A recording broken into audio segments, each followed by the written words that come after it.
a lot of people, I'm not going to say we all, a lot of people who have dealt with any type of trauma or acute stress, they get to this point where their behaviors are have gotten ahead of them. You are kind of just looking at the messes that you're making. Right. You're like, you have to at some point sit and say, well, what is my role in all of this? I think the biggest push was my daughter. Time to kind of really work on some of this stuff that you don't want to pass on. Hi, thank you for joining yet another episode of Get Set with Lissette. This is where we have inspiring conversations that empower you to get set.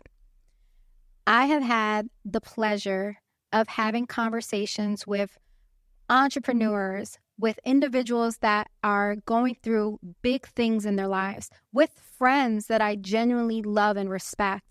And one thing that I know that each one of those individuals have in common is that we all have a story.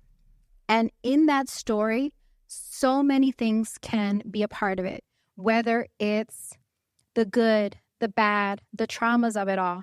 And so this evening, I have yet another absolutely amazing, inspiring woman. Stop. Sierra. Hello. Hello.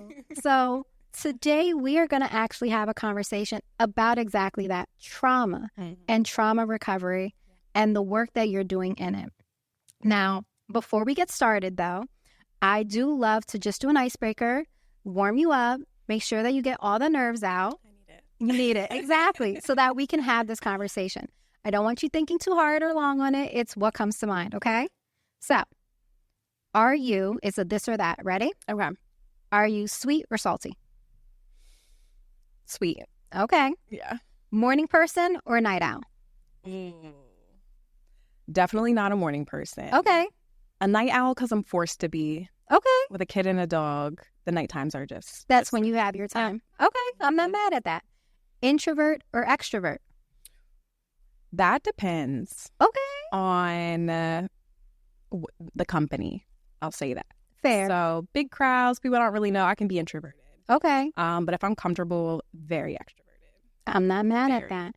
And then this final question, and there is no wrong answer. Are you going to watch the YouTube or listen to the podcast?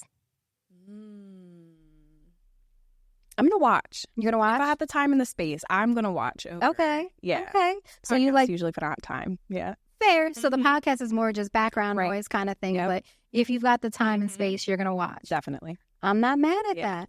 All right. How are we feeling? Better. You feeling better? Yeah. See, this is going to be an amazing conversation. No, I'm for it. Excited. So one of the things that I did prior to getting ready for this conversation was I wanted to really, like I said, I've been having conversation with so many different people. And if we have nothing else in common, we have the human experience in common. And in that experience, you can't help but go through God knows what. Like life, one of the things I say, and I can't coin it, it's not mine, but I do say all the time, life be lifing. Oh, it does. And if it ain't going to do nothing else, it's definitely going to show up in life. Yep. And it's going to put you right back into, oh yeah, I thought I was, or I have, but Humbled really quickly. In a heartbeat. Yeah. So preparing myself for this conversation, I wanted to just provide a baseline, an understanding of really understanding how trauma shows up and how many of us are really going through that. Yeah. So according to the National Comorbidity Survey Replication, NCSR, approximately 70% of adults in the U.S. have experienced at least one traumatic event in their lifetime. So then that made me think, all right, what else is there? A study published in Psychological Medicine in 2015 found that individuals who experienced trauma were more likely to develop mental health conditions, including depression and anxiety, with a 30 to 40% increase in risk. One other staggering stat that I found was the Substance Abuse and Mental Health Services Administration, also known as SAMHSA, notes that individuals with a history of trauma are more likely to engage in substance use as a coping mechanism, with estimates showing that around 50% of those diagnosed with a PTSD also have a substance use disorder. So as I was preparing for the conversation and I wanted to just kind of, okay, we're going to discuss trauma. Trauma can look like a lot of different things. But what I wanted to do was also just understand how it shows up and what it can do. So looking at these stats, does it surprise you? No. It doesn't. I mean, the stats are jarring. Right. Truly. But it does not surprise me. Okay. So let me ask why it doesn't surprise you.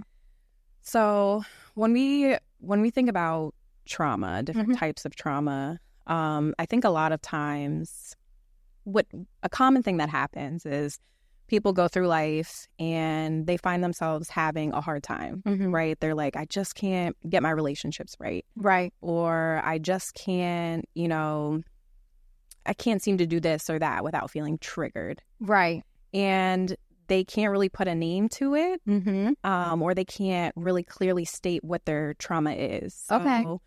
We think of trauma, common things like sexual assault. Correct. Abuse. Right. Things like that. But it can also be emotional neglect, in childhood. Exactly. It could be prolonged stress, acute Absolutely. stress. So a lot of things that we don't name as trauma commonly that impact us, they are trauma. So that number does not surprise me. Okay. Yeah. So in thinking about that, let's also just kind of, let's go backwards. So let's talk about Sierra for a quick second, right? Like what, let's just go ahead. Like, so can you share, what was life like for you? Like, how was your childhood?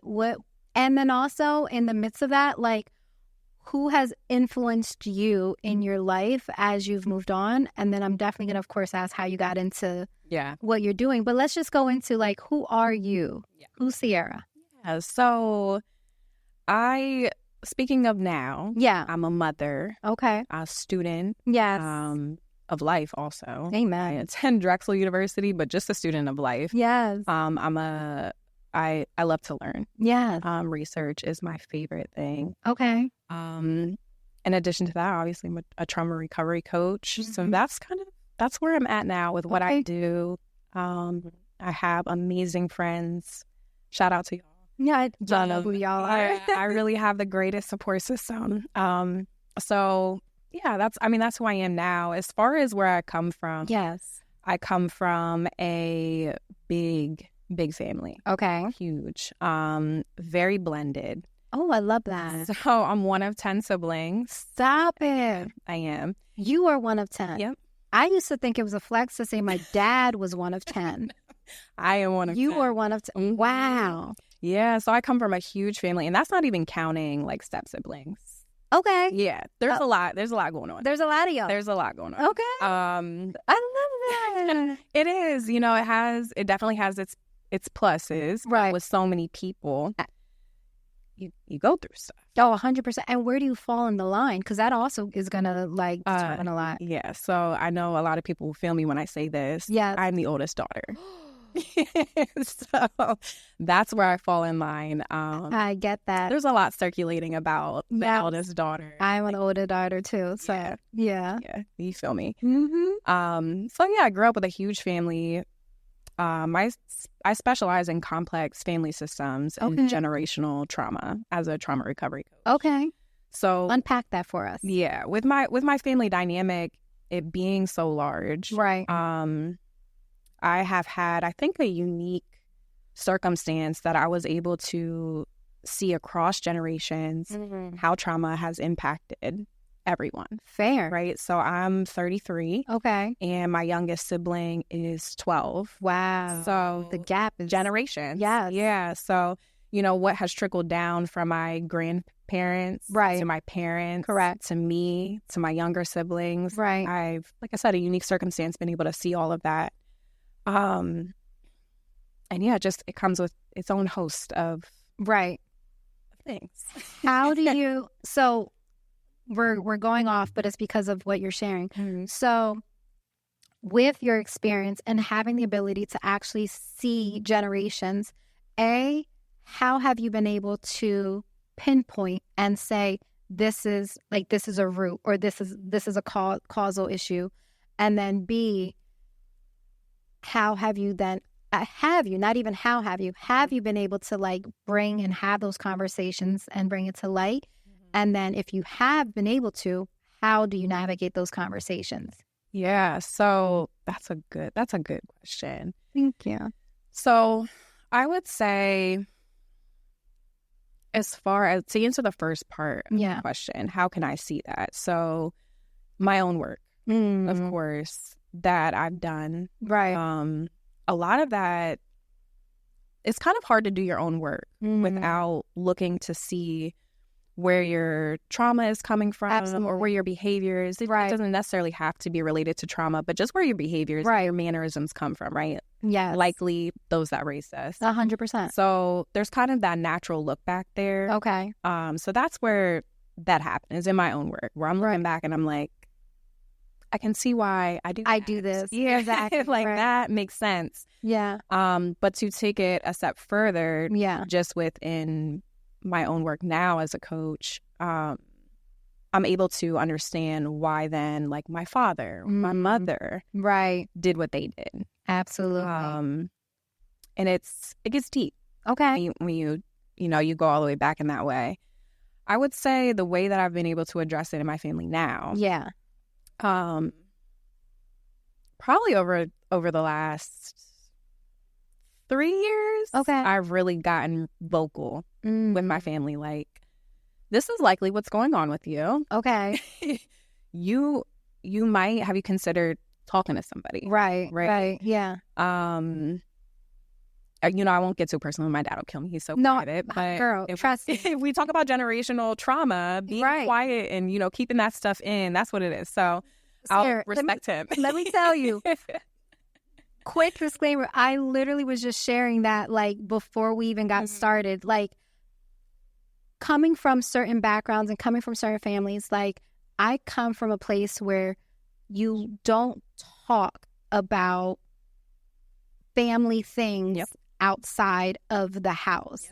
And that in of itself is an issue. Oh, yeah. But 100%. That's how we've all been raised. And you learn to not do that. And so kudos to trying to, like, break those chains. But I'm with you because this entire platform is a new venture for me. I'm leading with my heart. I'm doing my best to be and show up as authentic and as true as I am. But I know that in doing that, hard truths come out. The real me comes out. And I have already, on episodes that haven't even dropped yet, but I've already had to have heart-to-hearts with individuals that I love to prepare them for what's to come. Right. So when I say I get it, I get it. Yeah. But for me, more than anything, it's been a matter of I want to make sure that I'm leading with my truest self, because to me, that's the only way that we can have conversation and that we can hold space and create this safe environment. But it's not easy when we have the generations that we come from, because I have had to literally openly be like, guys, this is what's going to be shared. I've shared episodes ahead of time on some, like, we never had this conversation. I'm so sorry I never shared it with you. Let me know if you have any questions. I want you to be able to know this information before the rest of the world does. Right. Like, that's a real thing. So I get it. It is. And it's very common in Black and brown families. Right. Latino. It's very, very common. My father is Black. So yeah. I'm like, let me do my best to respect, but just using him as an example. Right. That's, so having those conversations with him, and just trying to be as truthful and honest about what I'm seeing. Absolutely. Using what I know. Absolutely. So he has made attempts at therapy and communication and all those things. So that's been really interesting and nice to see. Yeah. Right. And at least opening up the space for that. Exactly. So at least knowing that happens, so what brought you into trauma recovery specifically? Where did that, like, how was it introduced to you and where did it come from? Because clearly you said you did work on self first. Yeah. So maybe, you know what, let me actually go further. What led you to that decision first? to work on yourself. Yeah. Oh man. So I think that a lot of people, I'm not going to say we all, a lot of people who have dealt with any type of trauma or acute stress, they get to this point where their behaviors are have gotten ahead of them. Right. Right. Yes. So I could almost already feel it. Yeah. You know, you are kind of just looking at the messes that you're making. Right. You're like, you have to at some point sit and say, well, what is my role in all of this? That right. Accountability. So for me, I think the biggest push was my daughter. Okay. I had her 5 years ago. Yes. Yeah. So that was definitely kind of like a mirror. Yeah. Per se. Yeah. All right. Time to kind of really work on some of this stuff that you don't want to pass on. Absolutely. And that's the generational trauma piece of it. I'm really trying to protect her. Yeah. And that will be my legacy. Amen. So that's where that came from on my own personal work. Okay. You're like, I have a little me. She's a young version of, and she's going to be the best and reflection of every and anything that I can put out into this world. And kudos for being the one, because how many times do we see, I mean, I know that we've all seen, there's this one, I'll never forget this one video on Instagram, and I'm sure you've seen it. So it's been on all types of social media, and there's also been replicas of it. So I don't even know who was like the originator of it. But it's that idea of like, this is your grandparents, and it looks like a red cup of Kool-Aid kind of thing. And when your grandparents, had, all of the traumas that they carry and all of the different things that they're carrying on, and they just pour that into your parents, and then they just take that one glass and they pour it into yet another glass, and it's the same red Kool-Aid. And they're like, and then this is what, your parents are carrying with them, and this is what they have going on, and then yet again, and they pour it into the next glass, right? And then they're like, but if you make the decision that it stops here, that you're not going to pass it on, and then that's when they start pouring in the water. And they're like, and then everything has to come up, and then everything, like all of the things, it flushes itself out, everything so that when it's finally just a cup of water, they then that's what you're pouring into your daughter. Exactly. So it's that same concept of making a real life decision that, I recognize my behavior, and because of said behavior, I've had to make a decision to sit with it and take accountability. And now you're actually making the decisions to do the work so that you're not passing along anything else that you've had to carry with you. Yeah. That's amazing. That's exactly it. It's so funny you brought that up. That's something that I've shared. I have that bookmarked on several different social medias, because it is such a good representation of generational trauma and being a cycle breaker. Yes. And I'm a self-proclaimed cycle breaker. I love my family. That. Yeah, it stops. It ends with me. So a lot of those things I've decided to just say, no more. No more. No more. And while maybe even some of them aren't even traumas themselves, they are trauma responses from my father, grandfather, or so on and so forth. Right. So yeah, it ends. Absolutely. And no parent is perfect. I'll say that. Oh. So I did not go into motherhood completely healed. Talk about I'm it. Still not completely healed. Are we ever? No, it's a lifelong journey. Absolutely. So, you do your best to minimize impact. There it is. Yeah. It's the minimizing, and also having the ability to also, if nothing else, recognize whether it's the response or the trigger, taking a moment to step in that, and then doing your best to then either have a different response or, like that idea of like the pivot, like I can, it was about to, I recognize it. Let me go left real quick. Let me make sure. So, okay. So now we've talked about that. So, what brought you into trauma recovery specifically? So, so specifically, there's actually a story behind it. Okay, I want to hear. I'm like, there's a very specific story. Okay. That led up to me making the attempt. Okay. So this was about a year ago. Okay. And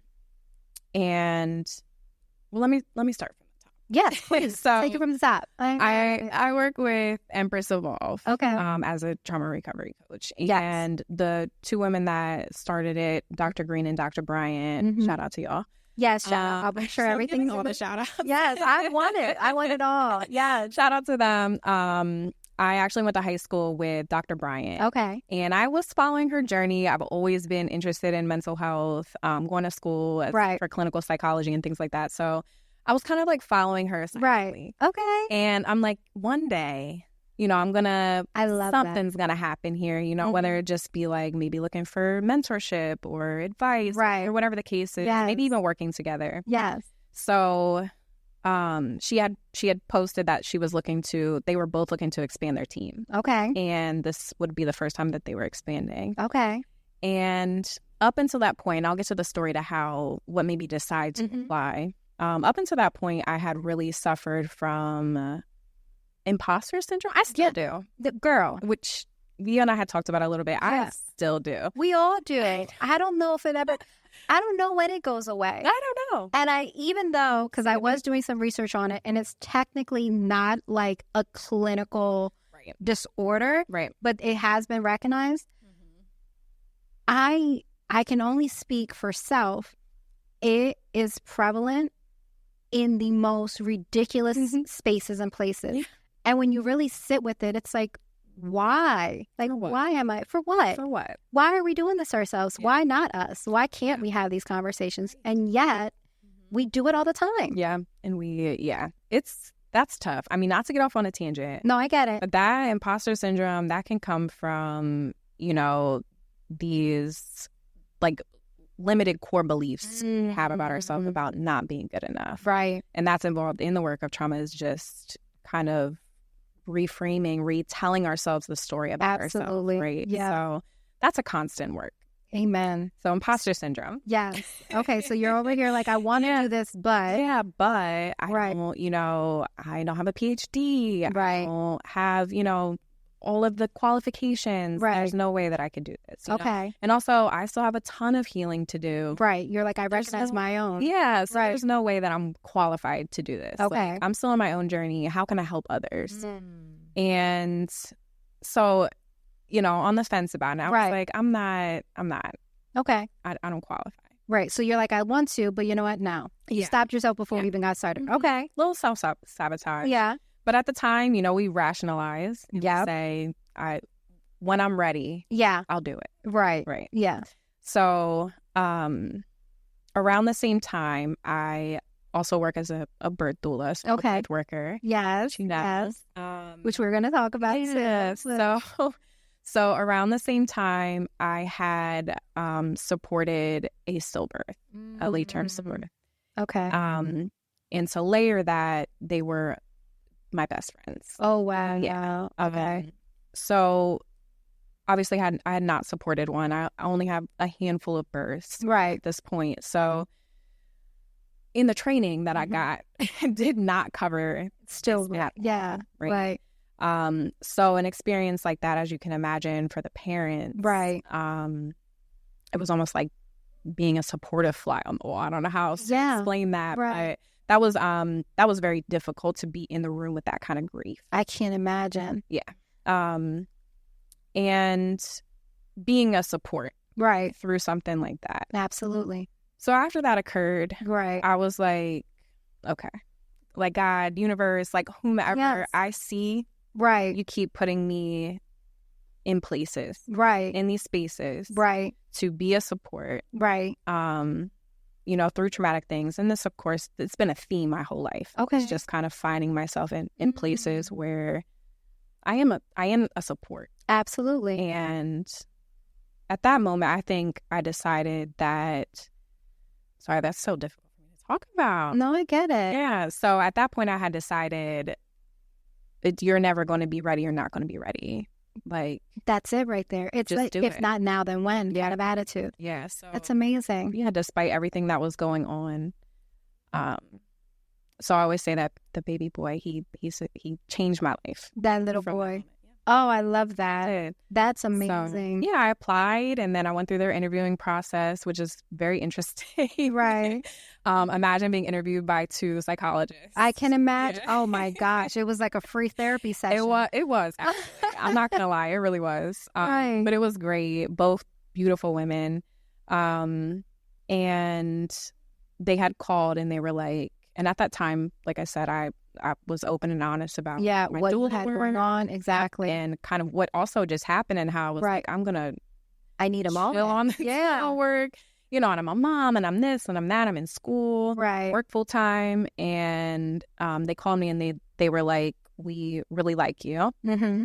However, we feel like you have a lot on your plate, Right. and we want to bring you on as a mentee, Ooh. on as a coach, right? Okay.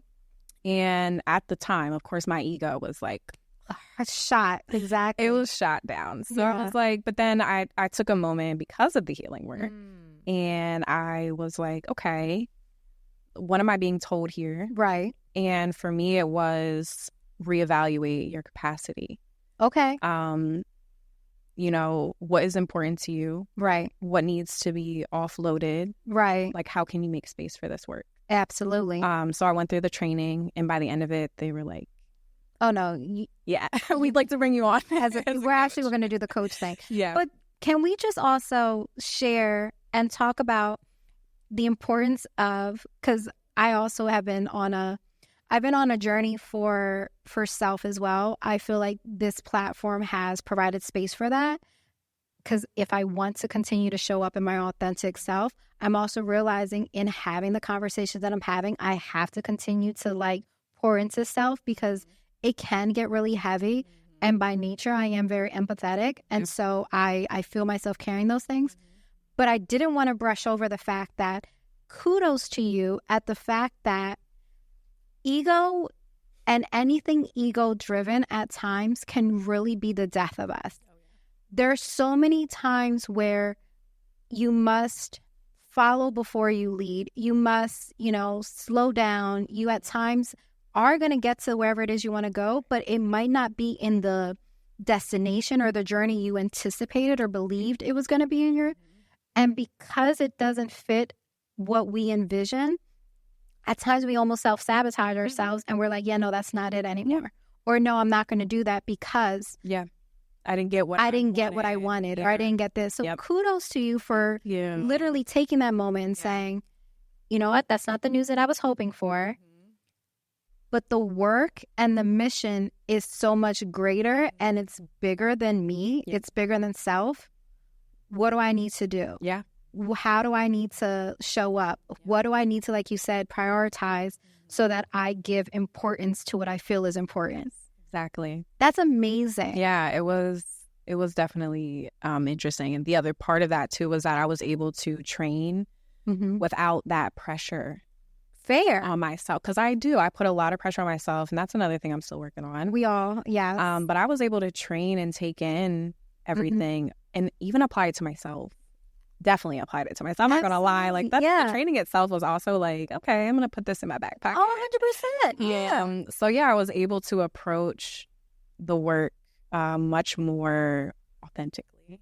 Which actually might have actually benefited you more because it makes for a better coach, because you're not coming in with the idea of let me grab what I can just for practice, but rather let me sit with this information. Let me understand and apply this to self. Let me understand the concepts that is being shared.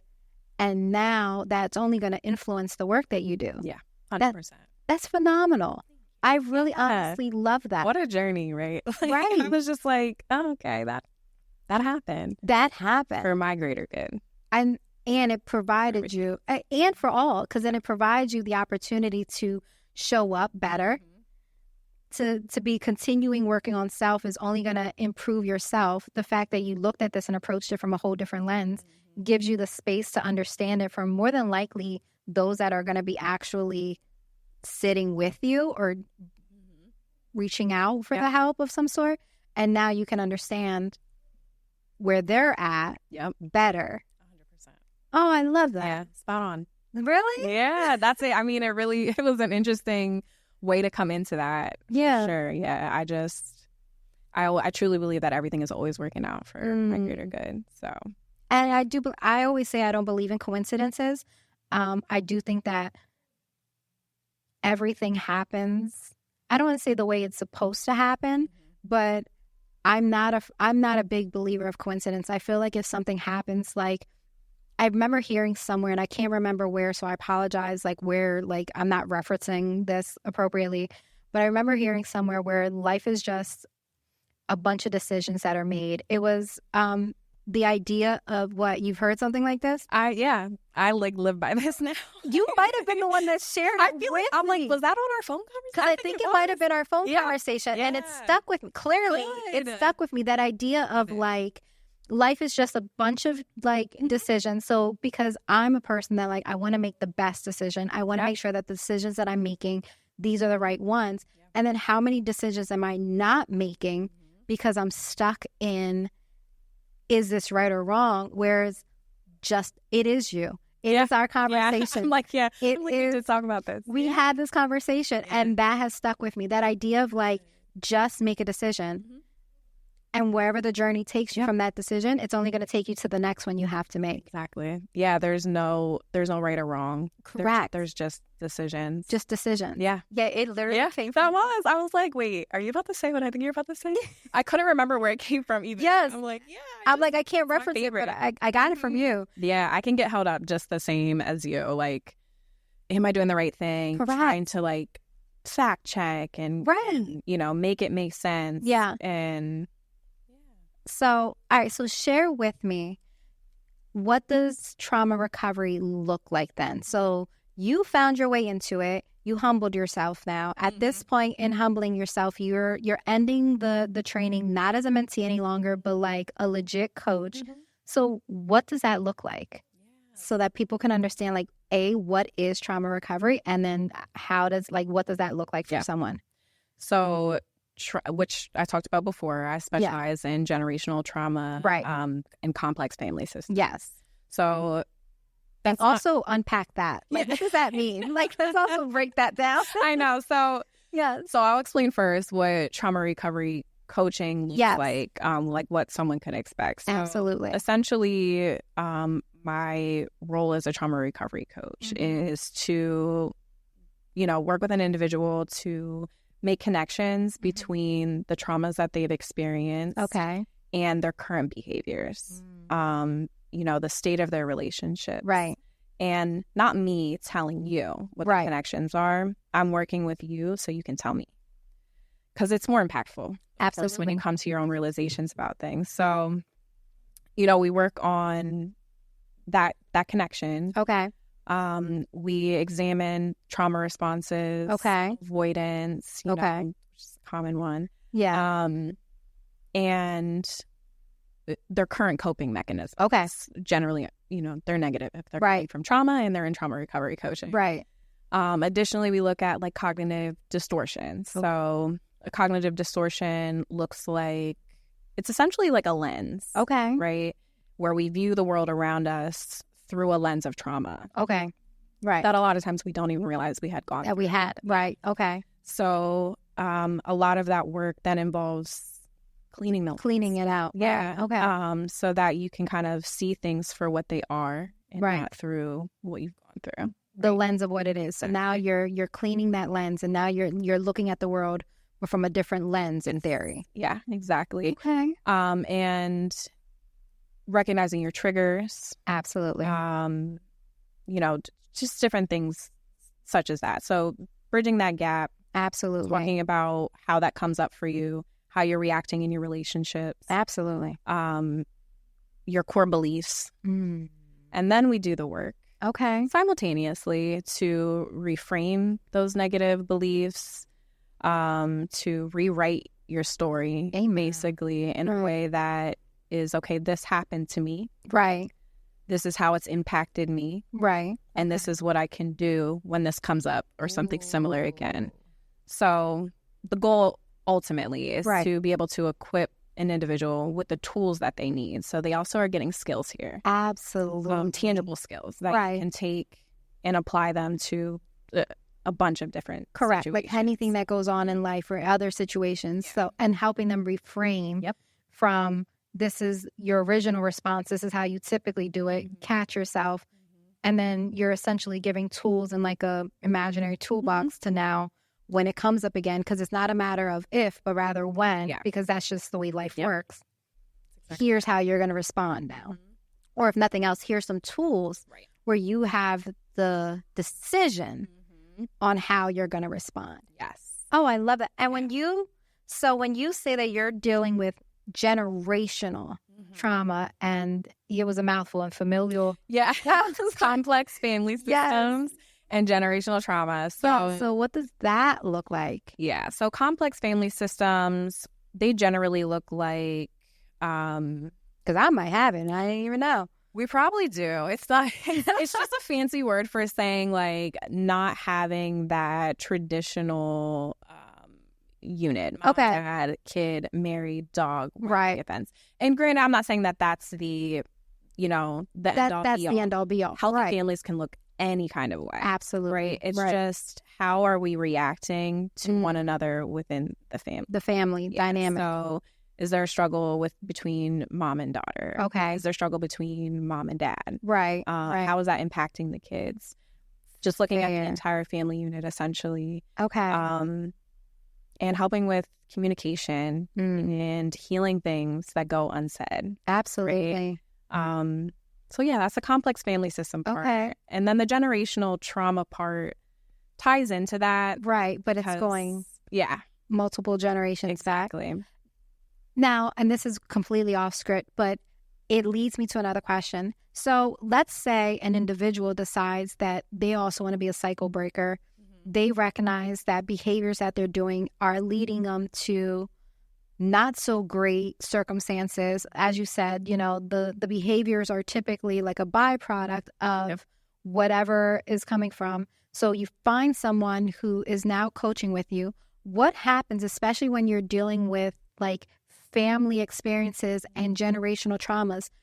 How do you do work when you can't necessarily maybe bring it to the families? And is that even a thing? Like, how are you able to, as a person, break cycles that are going back generations, like the work that you're doing?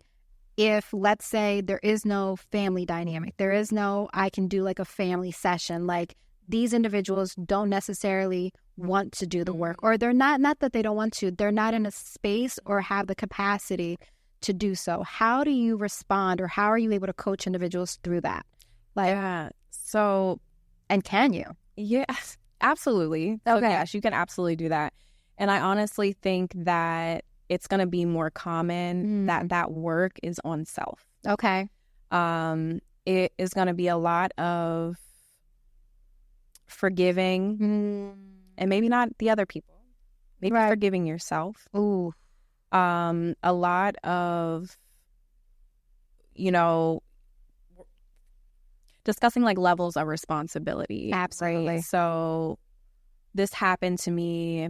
My mom did this to me. My dad did this to me. Right. We carry shame around, right? We carry guilt around. 100%. Maybe something happened. I couldn't help my sibling, and I carry that guilt with me, and that comes up. So, and you have kids, and that stuff bleeds onto them if you don't heal it. That's the generational trauma. Correct. Right? It's really to break it here. Absolutely. And less about maybe going back and trying to get the whole family in. Okay.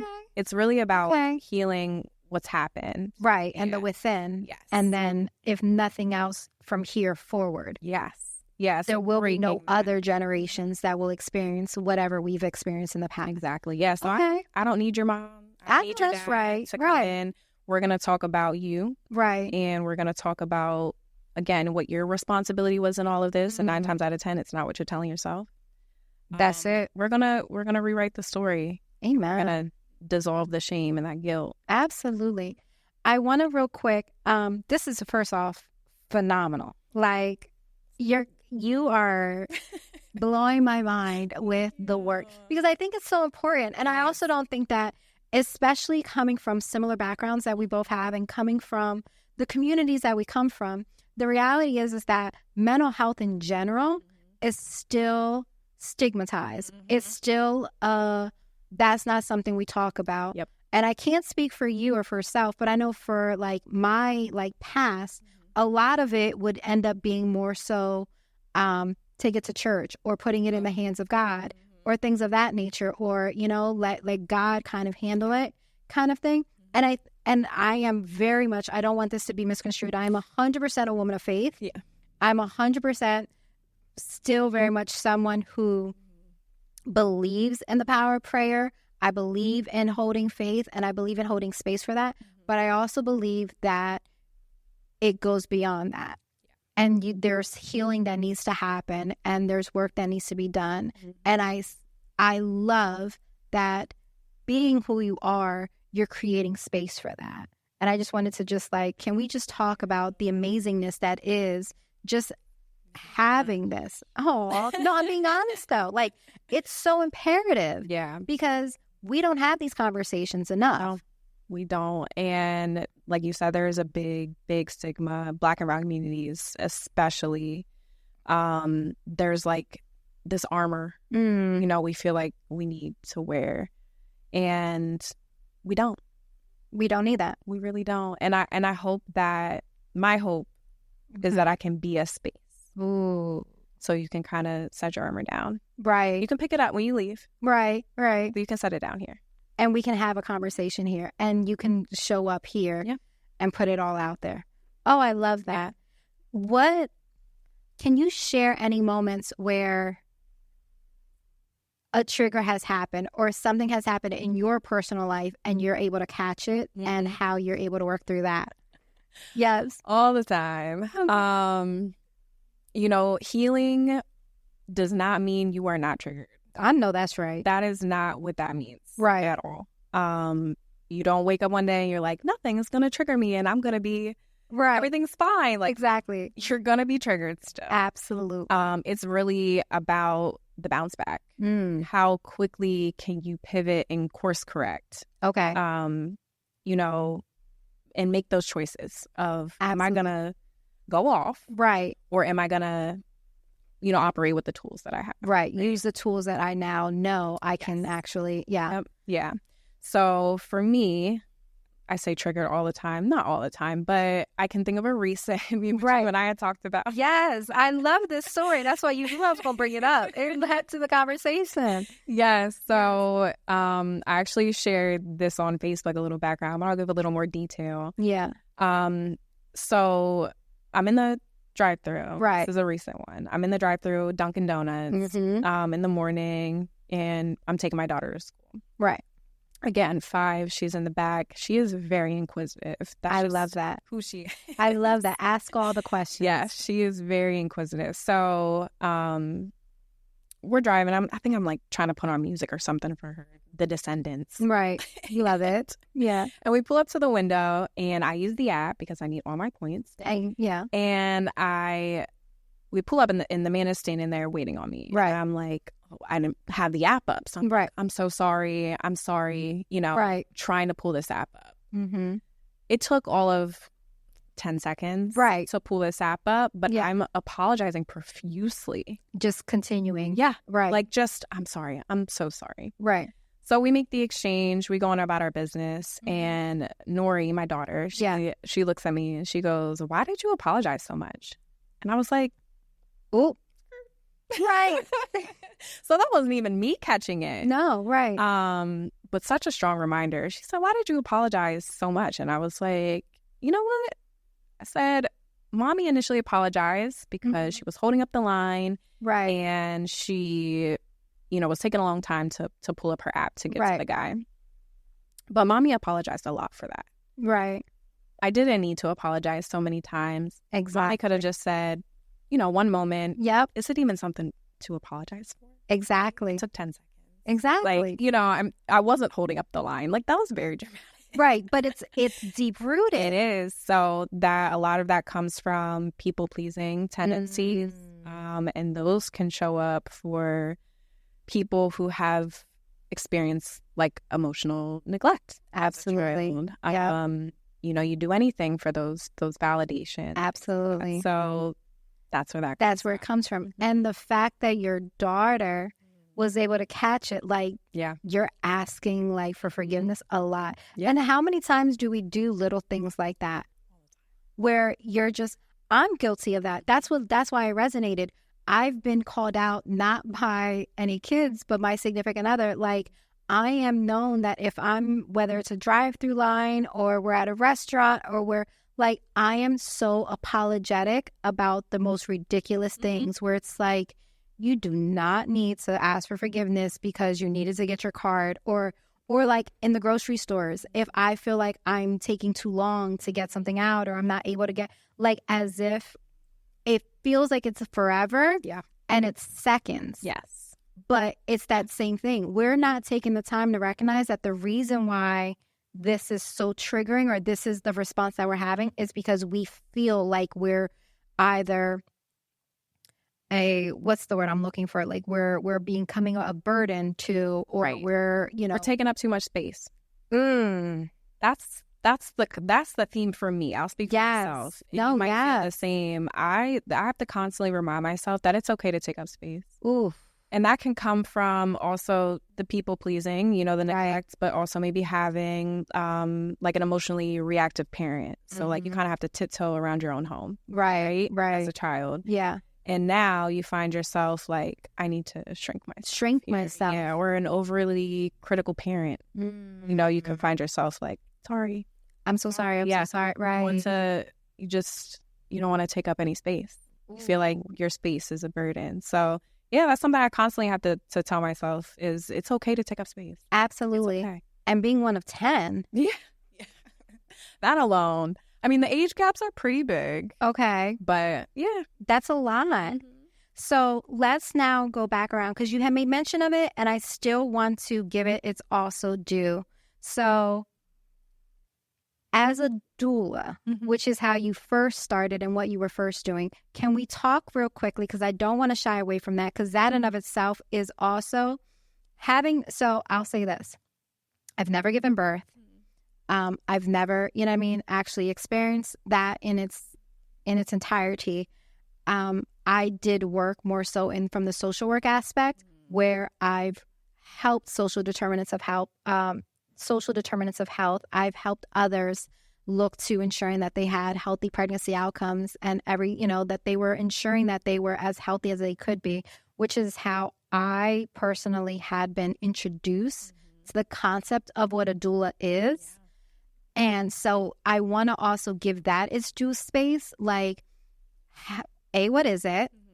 Talk about your business and in it, and then what brought you to that? Because again, birthing in and of itself is also traumatic, or at least it can be. It can be, yeah. So how did that? Because I know where the connections lie, but I just thought I'd ask, like, what is it? Let's give that, let's give some context, and then we can talk about how they link with one another. Yeah. So first I want to say, even if you haven't given birth yourself, being in that space and doing that kind of work is so important. Oh, I know that might not be where you're doing anymore, but impact just in that space alone. I appreciate really that. Important. Yeah. Thank you. So doula, I'm trying to go back to the first question. Yeah. Oh, I know. I hit you with a bunch, so I got you. So yeah, let's start with just what is it? What's the concept of, and what is it? That was the other thing I was going to say. A lot of people don't know what a doula is. Correct. So you're like, that's how I got introduced to this. Yeah. So a lot of people don't know what a doula is. It's often confused with a midwife, which they think I'm like down there catching the baby. Right. And stitching people up. And that is not. Exactly. You're like, no, thank you. Yeah. Beautiful work. Right. But I'm a different type of birth worker. So a doula, essentially, we are providing the emotional support. Okay. Prior to, so during pregnancy, during labor and delivery, and then shortly postpartum. Okay. So we provide the emotional support and the physical support, right? The education, but above all, we provide empowerment. So my main goal as a doula is to equip you with so much information that you enter the birthing space feeling empowered. Amen. In whatever you want it to look like. Correct. So that's what I do. I love that. Birth planning. So we sit down and we again, educate you on all of the things. Absolutely. And then you make your decisions. And right. Yeah, I help support whatever you want. Whatever it is you want. And more than just support, and I just want to give, due respect to the work, because I've seen others in that space. You serve more so as an advocate as well, because how many times are individuals or women in rooms and they feel as though they're not being heard, or they're not being listened to, or they're telling you, or they're trying to explain to you, whether it's I'm feeling this, I'm not okay with that, I'm uncomfortable with this. And the room with all of the medical professionals can feel overwhelming, and it can also make you shrink. And while you're trying your best to say, this is what I'm feeling, others can overpower at times and say no, it's not that. Or so don't even downplay it. The advocacy that's there for it is also so critical and so essential. Yes.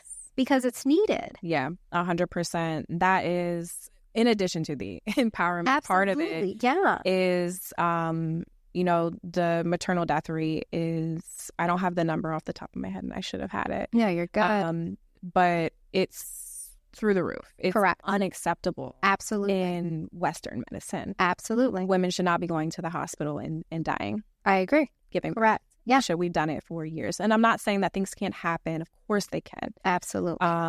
But not because of neglect. And while I can't necessarily, so the one thing as a doula, I can't say to the doctor, don't touch her. Right. But what I can say is I can be that buffer between what I see going in for, cervix check, and she said she didn't want that, is I can say, well, wait a minute. Absolutely. Do you want this? And, so, yeah, I can't say what they want necessarily, but I absolutely also act as a bodyguard. Amen. No, I'm 100%. here, yeah. and I'm going to make sure that you're heard in this room. Absolutely. What brought you to that? So this is less of a crazy story, honestly. I, fortunately have not suffered from any birth trauma or anything like that. For me, I've always been a fierce advocate for women's health. I love that. In general. Yeah. I suffer from polycystic ovarian syndrome. Okay. So I was on a whole journey, Absolutely. trying to figure out how to heal that. Right. Going to doctors. Right. And it took years to get diagnosed. And we know the rates for diagnosis, just women's health in general. Right. Is in the tank. There it is. I could go on a rant, but I'll save it. I get it. That's why I said there it is. Absolutely. I'll save it about why that is. But so I've always been an advocate for that, and it's always been an interest of mine for various reasons. And then once I had my daughter, right, I kind of learned what a doula was, right, midwifery and things like that. And I was like, this seems like a natural thing for me to do. Right, it just makes sense. It does. And I will say there is one little story that was this is who I want to be. Talk about it. This is the birth of my daughter. Yeah. We're in the hospital. The contractions are kicking my behind. Okay. Crashing into me. And I had plans for a natural birth. Right. I was I'm going to do this with no pain. Absolutely. Yeah. I'm going to meditate. I'm going to meditate through it all. Yes. Right. I had no doula, no nothing. I had me, basically. Right. Of course, my partner, my mother was there and like that. But so anyway, I finally get to the hospital. I'm 6-7 centimeters dilated. Oh, okay. So You're actively. Yeah. And I was I need an epidural stat. Immediately. Catch me. Yeah, let's go. So the anesthesiologist comes in and he's like, you have to stay still, even through contractions. I couldn't stop moving, of course. Right. And I was like, ooh, I'm not, how can I take a needle while I'm contracting? There's got to be another way to do this. Right. And this tiny little lady, she comes into the room. Okay. So small. She had an accent of some sort. I want to say Russian. Okay. And she grabs onto both of my arms and she locks eyes with me. And she was like, look at me. Oh, breathe. She breathed me through, I don't know how many contractions. I love this. I hadn't been able to get ahead of my contractions. Okay. And the way that she pulled me in was, I was like, that's something. Right. That's who I want to be. You're like, I want to do that. I wish I could have you this whole birth. Right. The girl's already in. Right. So thank you. But I wanted to be that. Now, she wasn't a doula. She was a nurse. But the way that she was able to just help. Right. Like, and just in be that present. moment Yeah, when I felt helpless. It was. And that's what led you to say, I want to do that, and I want to be that for others. Yes. I want to be in this space. Oh, I love that. And then, unfortunately, because of the experience that you had with your best friend in that capacity, it then brings you to, of course, trauma recovery. Yep. So talk about a beautiful, like, everything kind of interlinks. And at the end of the day, and please correct me if I'm wrong, you're just looking to help and empower. 100%. In a capacity of some sort. Sounds like women specifically, but I don't want to say that it's only women, but I want to say yes, but given the space, but I've seen kids. Okay. So right. You're like, I will help anyone. Absolutely. But I am passionate about women's health. So it's nice to be able to tie being a birth worker into, trauma recovery. Yeah. And being a mental health professional. As you stated, they interlock. Naturally. I mean, and they literally came to you naturally. Yeah. So, okay, so we didn't even name it. Let's talk about it. So, Magic Mama's Birthing Company, that's what it is. It comes into play. You're getting the work out there. It happens clearly shortly after you have Nori, right? Yep. And then it brings you then into trauma recovery. Yeah. So, are you actively still working on both?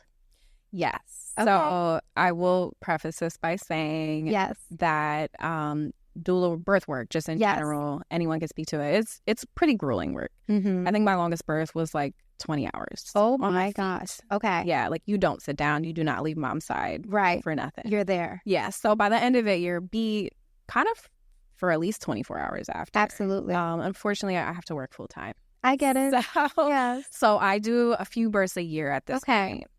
Generally, they're for friends, but I am opening my books at the top of the year for a new client. Well, we'll definitely then add that in the description. That way, if you have interest, if you want to learn more about it, you have an opportunity to connect with this amazing woman and see how she can provide the support that's necessary for you in the midst of your childbirth experience. So what are your plans for the future? Where do you see yourself going? So right now I am very kind of like feet on the ground. Amen. Okay. With schooling, you can see I'm tired. I get it. But I gotta go all the way. Amen. PhD. Yes. So that's kind of a lifelong thing for me. Absolutely. At this point. But right now, just taking trauma recovery coaching clients. Right. Same thing with doula clients. Absolutely. Really refining my skills there. Absolutely. And continuing to get my name out there. I'm fairly new. So. I love it. I love it, though. You can see the passion in you, though. Oh, yeah. It's been a long time. So, I mean, the trauma recovery coaching is really kind of the fruits of all of the healing and the healing that I've helped my own family do. I love that. So, yeah. It's just this is not my first go around with trauma. I'll say that. Yes. You're like, well, I'm helping. Who better to help, should I say, others than someone who can honestly say, like, trust me, I've been in the spot that you're in right now. Oh, yeah. This is where I'm at here. But I promise you, wherever your starting line is, I've been there. I might have even been a little further behind. Yeah. Like, who better to help? I've always thought that. Like, than someone who can honestly say from a real space and place, this is where I've been. Yeah. You're not by yourself. Right. You're not alone. I promise you that we're going to walk this walk together. Yeah. And I've been exactly where you are. So I definitely think that in of itself is amazing. So I always ask these last two questions, okay? The first one, and I'm going to go one at a time this time so that you can just take it in. So what advice would you give someone who's currently struggling? Like the behaviors are coming out. I'm not positive what's going on. Like, what advice would you give someone that maybe hasn't necessarily taken that step to recognize, but the behaviors are clearly there and they're like, something isn't right. Yeah. Struggling. Right. Yeah. Yeah, literally. Yeah, just struggling. I think the advice that I would give, naturally, I want to say seek help from your support system, Right. from a trained professional. And that's kind of like the given answer. The given, yeah. But something you can do right now is to practice self-compassion. Talk about that. So ask yourself, what would I tell a loved one who was in my position right now? How would I support them? Oof. Would I make them a meal? Right. Would I, I don't know, go watch a movie with them? Right. What would I tell them? Mm-hmm. Am I being kind to myself right now about what's going on? There it is. So practicing self-compassion is a real thing. Asking yourself, what would I tell my daughter if she was in this?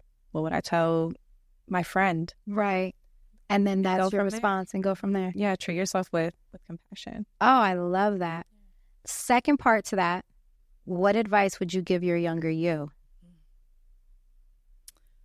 Well, that's a good one. So I was going to say, when I think of younger me, I'll give you like an age range. It's my teens and my early 20s. Okay. That's the younger me that probably needed the most. Okay. I would say, one, girl, put the bottle down. Talk about it. Okay. Right. Substance abuse is a coping mechanism Which that a lot of people use. Absolutely. You talked about those stats. Yeah. When you said those, I was like, You're like, they're not shocking. not shocking at all. Actually. Not shocking. And Right. especially alcohol, because it is socially acceptable. That's exactly it. That's an easy one to kind of use to cope. Absolutely. So put the bottle down. Right. Would be number one. But number two, genuinely, would be to listen to your gut. Listen to your intuition. Get to know her. She'll never let you down. And I would say now in my 30s, right now is when I'm making decisions that look crazy to other people. And that's okay. It's okay. I don't care. Absolutely. I'm listening to, there was a time when I was younger, so that advice where I used to bounce my intuition, so what my gut was saying, right, off of reason, right? So I'm like, this makes sense here, and I'm like bouncing how I'm feeling about it off of that. I'm in my space now where I'm bouncing reason off my intuition. I know that's right. So yeah, listen to your gut. Right. It's not going to steer you wrong. You know better. Yeah. Oh, I love that. So I always end my episodes with my key takeaways from the conversation. Girl, there were so many. We went all there were so many in this conversation. The first takeaway, though, that I'm going to share is honestly the last thing that you just said, which is the idea of trusting yourself and listening to your gut, because it will not steer you wrong. The second takeaway that I feel like is extremely important to highlight is that, and we talked about it at different points in the conversation, which is the idea of not to allow yourself to shrink, right? Like, it is okay to have space and share space. It's okay to take up space, and it is okay to just show up, right? In however capacity that is. Like, that's okay. Yeah. The third takeaway that I want to share, and I think it's important, is in the event that you're struggling, or if something's happening, or if you are recognizing that you today and how you're living right now is not necessarily how you want to continue, make a choice to be a cycle breaker. It can stop with you. It doesn't have to keep going forward. And I found that takeaway very important, because at times we think about we have to go backwards and we have to heal everything. I find it really, really impactful when you said that you don't need to talk to mom. You don't need to go backwards. It's okay to just make a decision and say it stops here. Yep. And then my final takeaway, and I'm going to leave all the descriptions in there, is that it's also okay to lean on help. That help can be loved ones. It can be people that know, like, and trust you, but it can also be from a trained professional. And that is not something that we should shy away from. It is absolutely empowering, and it is a strong place to be to say, I want to do better and I can't do it by myself. Yeah. So I'm going to leave all of the context, because in the event that you want to start that conversation, we have an amazing individual that can start it with you, and it is absolutely okay to ask for help when you need it.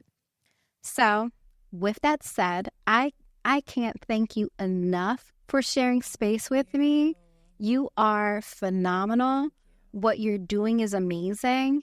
I need you to hear your flowers here and now, because, girl, the impact that you're about to have on others is beyond. Like, your passion, your care, your light, it's shining. Like, I don't want you to ever, ever shrink. Okay? Thank you. You're welcome. No, seriously, you deserve your flowers, and you deserve it here and now. Thank you. So I want to say, yeah, thank you for having me. Absolutely. Here. Thank you for creating a platform for these conversations. Yes. And your takeaways.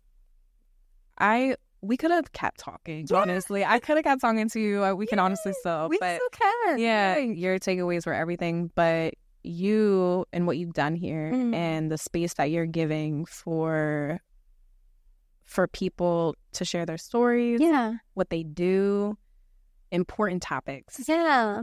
And you have such a beautiful spirit and energy that I was so nervous to start this. And now I'm just like, we can keep talking. See, that's the goal. I want that. Oh, thank you. I love that. Thank you so much. Well, before she makes me cry, guys, sending light, sending love, and thank you for yet another episode of Get Set. Bye.